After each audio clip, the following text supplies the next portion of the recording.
Assalamualaikum warahmatullahi wabarakatuh. Kepada seluruh siswa, berjumpa kembali dalam serial pembelajaran daring. Pada pertemuan kali ini kita bicarakan dari kompetensi dasar terakhir di semester pertama ini, perihal induksi elektromagnetik. Mari kita simak bersama paparan materi sebagai berikut.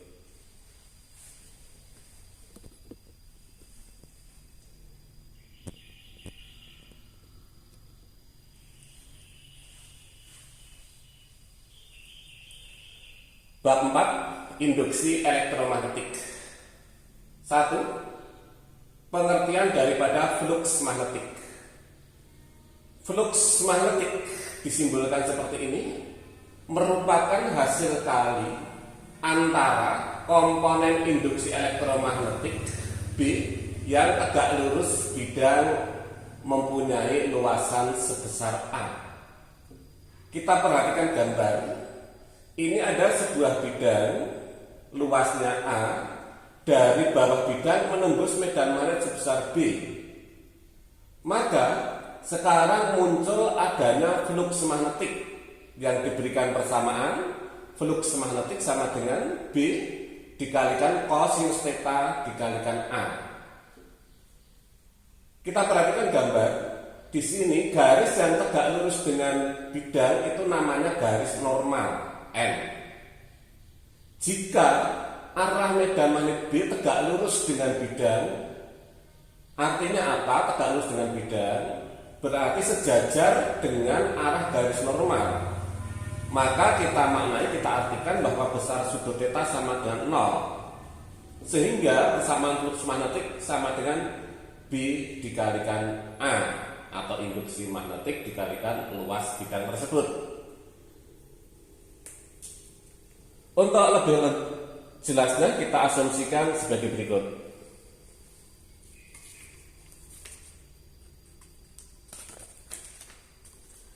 Misalkan kertas ini adalah sebuah bidang luasan A.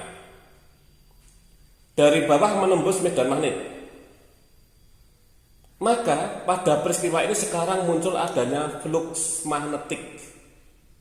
Ketika medan magnet itu menembus tegak lurus bidang ke atas sana, berarti sejajar dengan garis normal, maka sudut tetanya 0. Namun memungkinkan pula ketika medan magnetnya menembus luasan A dengan arah seperti ini, sehingga membentuk sudut theta tertentu, atau bahkan seperti ini. Sekali lagi bahwa pengertian fluks magnetik adalah perkalian antara induksi magnetik yang menembus terhadap bidang tersebut dikalikan luas bidang itu. Kita lanjut.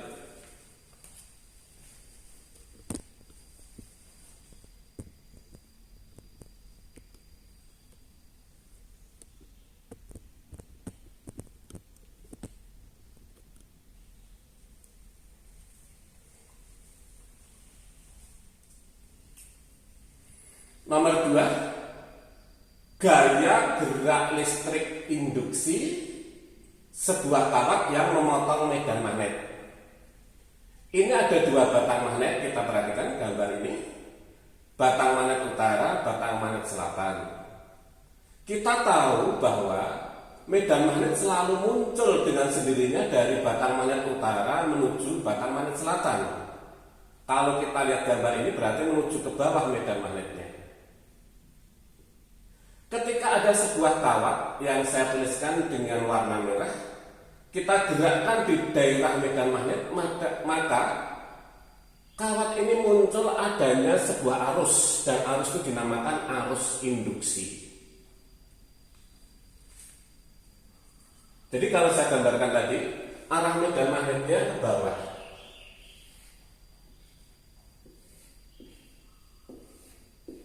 Ini arah medan magnet yang keluar dari batang magnet utara menuju batang magnet selatan.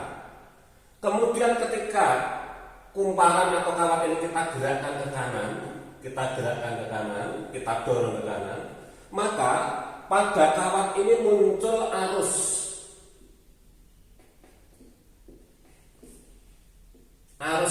dinamakan dengan arus induksi. Arusnya dinamakan dengan arus induksi.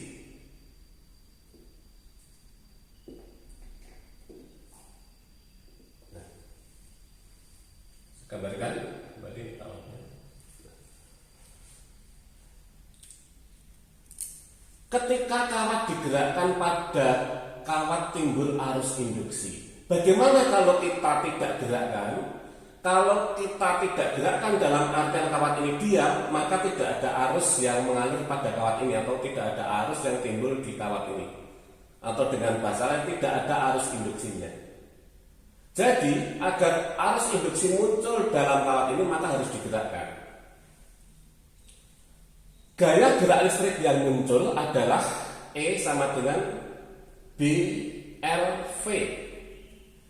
E menyatakan gaya gerak listrik induksi dalam satuan volt, L menyatakan panjang kawat dalam satuan meter. Ingat, yang dimaksud panjang kawat adalah kawat ini dari sini ke sini. Panjang kawat. V adalah laju kawat ketika kita gerakkan. Bisa kita gerakkan dorong ke kanan atau bisa kita gerakkan dorong ke kiri. Jika pada kawat ada hambatan sebesar R, jika pada kawat ini ada sebuah hambatan sebesar R, maka besarnya arus induksi I sama dengan gaya gerak listrik induksi dibagi R. I arus induksi dalam satuan ampere, R hambatan dalam satuan ohm. Nah, arah arus induksi kita tetapkan kaidah tangan kanan kita seperti ini. Tangan kanan kita, kalau kita asumsikan pada gambar itu bahwa ibu jari menunjukkan arah daripada kawat itu digerakkan, jari telunjuk menunjukkan arah medan magnet, sedangkan jari tengah menunjukkan arah kuat arus. Kalau kita aplikasikan pada gambar tersebut bahwa arah medan magnetnya ke bawah, kita arahkan B-nya ke bawah.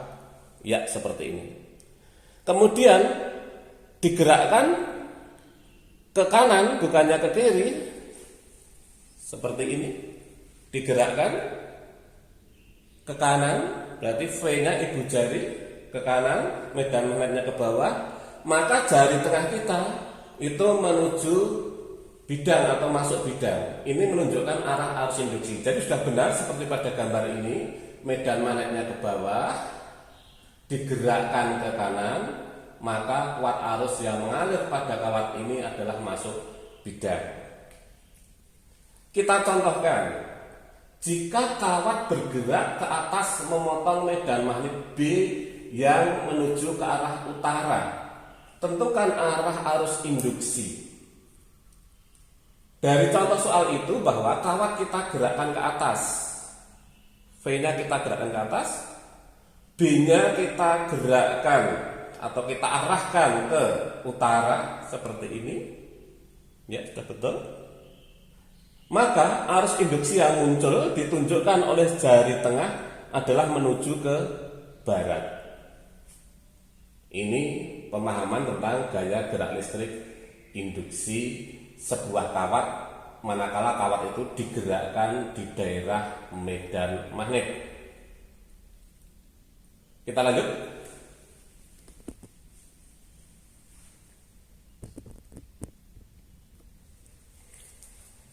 Nomor 3, hukum Faraday. Gaya gerak listrik induksi yang timbul pada ujung penghantar atau kumparan sebanding dengan laju flux yang dilingkupi oleh loop kumparan tersebut. Menurut Faraday diberikan persamaan gaya gerak listrik induksi E sama dengan d flux per dt. Ini adalah merupakan fungsi diferensial atau turunan. Jika pada kumparan ada sejumlah n lilitan, maka gaya gerak listrik sama dengan n kalikan d flux dibagi dt. Maksudnya sejumlah lilitan bagaimana? Seperti ini, kita kembali ke semula tadi.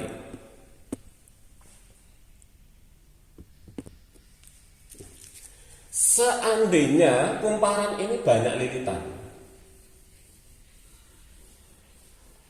maka menurut Faraday besarnya gaya gerak listrik sama dengan jumlah lilitan yang ada dikalikan laju perubahan fluksnya. Kita lanjut.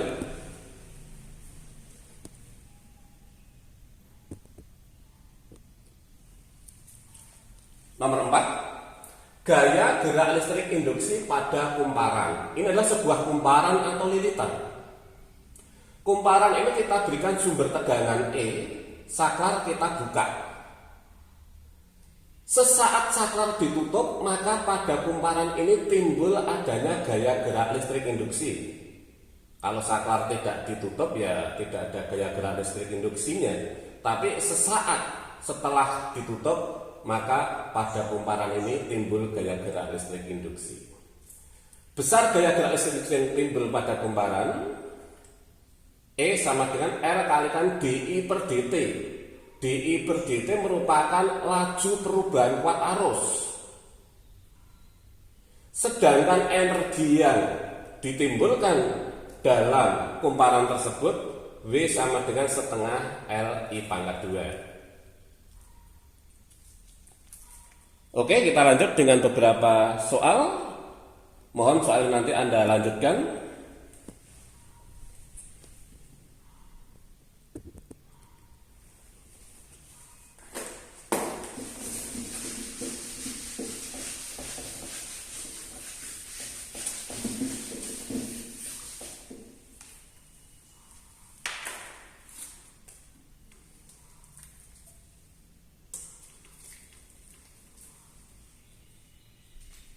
Saya tuliskan.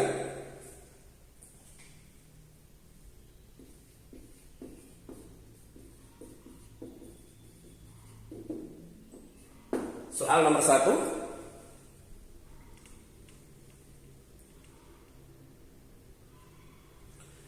Suatu kawat lingkaran dengan hambatan 4 ohm. Suatu kawat lingkaran dengan hambatan 4 ohm diletakkan dalam mulus magnetik yang berubah terhadap waktu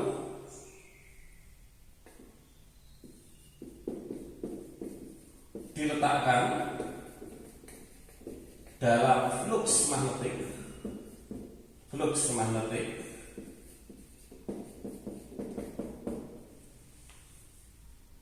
yang berubah terhadap waktu.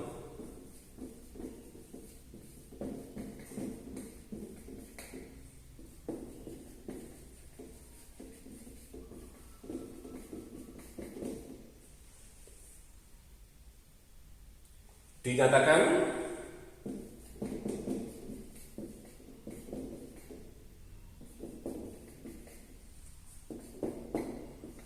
flux sama dengan T ditambah 2 pangkat 3.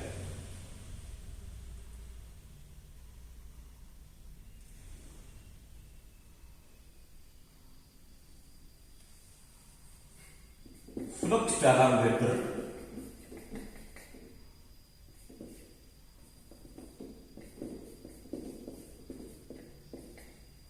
dan T dalam sekon.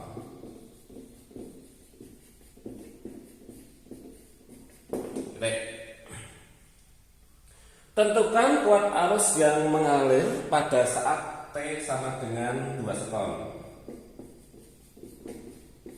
Tentukan kuat arus mengalir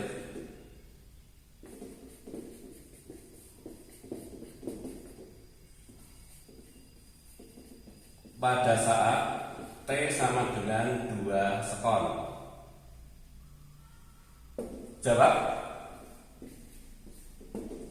Dari variabel terukur bahwa persamaan flux magnetiknya sama dengan T ditambah 2 pangkat 3. Ditanyakan Berapa kuat arus yang mengalir pada saat T sama dengan 2 sekon, dan tadi bahwa hambatan R sebesar 4 ohm. Ini variabel terukur.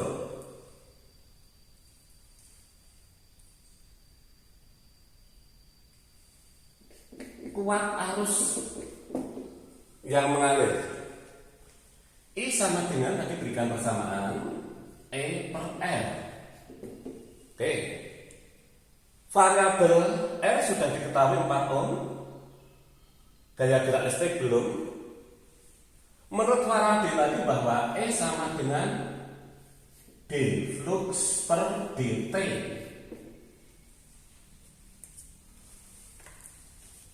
Oke, saya lanjut di sebelahnya.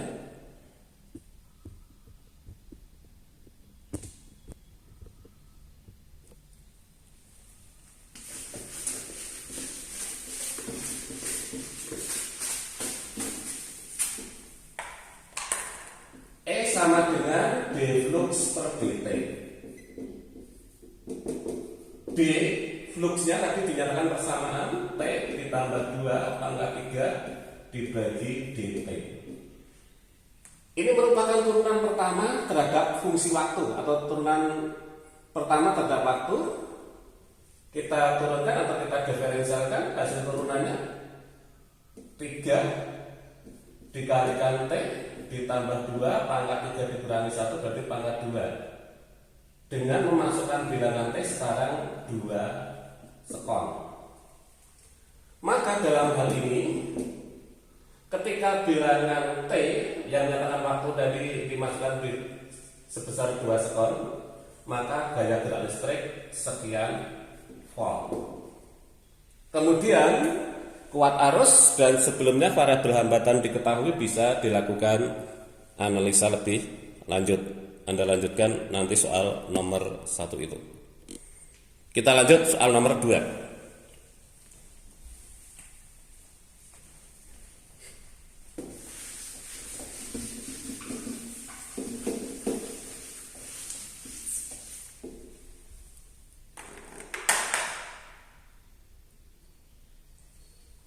Sebuah kumparan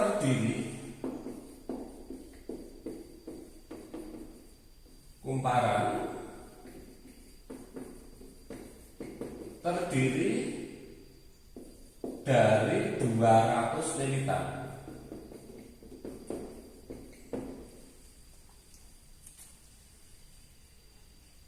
Menghasilkan perubahan flux magnetik dengan persamaan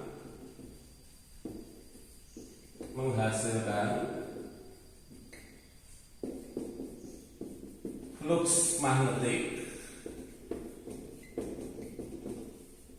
dengan persamaan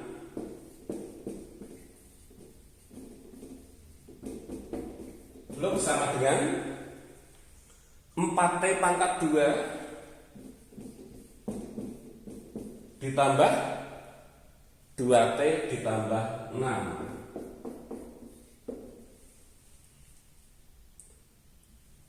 GGL induksi pada saat T 2 sekon adalah titik-titik. GGL induksi pada saat T sama dengan 2 sekon adalah titik-titik. Pilihan A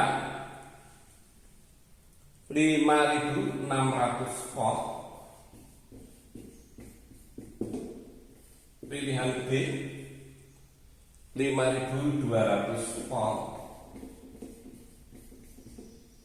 Pilihan C 4200 volt. Pilihan D 3600 volt. Dan pilihan E 2600 volt.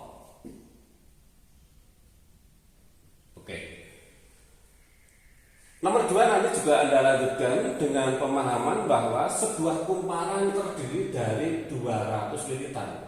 Jumlah lilitan tadi sebagai variabel jumlah lilitan adalah N. Terjawab N diketahui. Kemudian persamaan flux juga diketahui. Kemudian pada saat T sama dengan 2 sekon, pertanyaannya berapa gaya gerak listrik induksinya? Kita kembalikan pada persamaan Faraday tadi bahwa E sama dengan N d flux per dt. Sekali lagi, fungsi daripada flux magnetik nanti didiferensiasikan terhadap waktu. Bilangan N dimasukkan akan terjawab berapa gaya gerak listrik dalam sebuah permasalahan soal nomor 2 ini. Oke, kita lanjut soal nomor 3.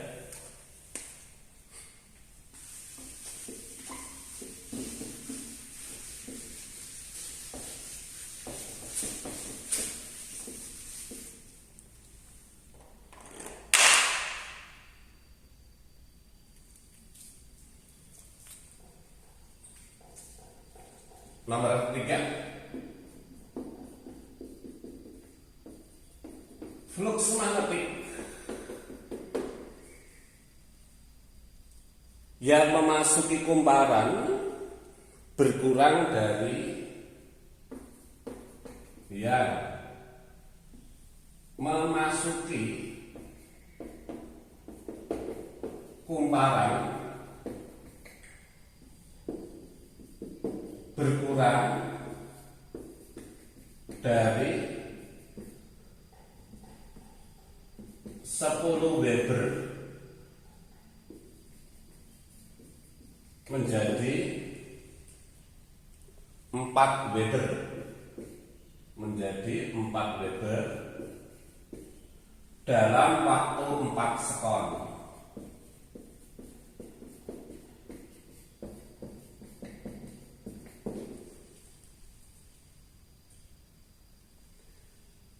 Jika kumparan terdiri bukan dalam waktu 4 sekon, dalam waktu 3 sekon. Jika kumparan mempunyai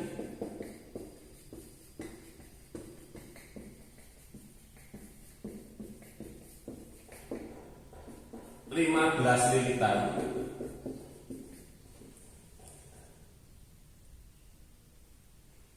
juga hambatan 6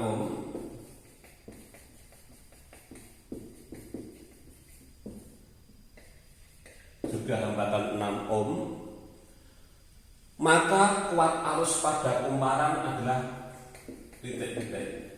Maka kuat arus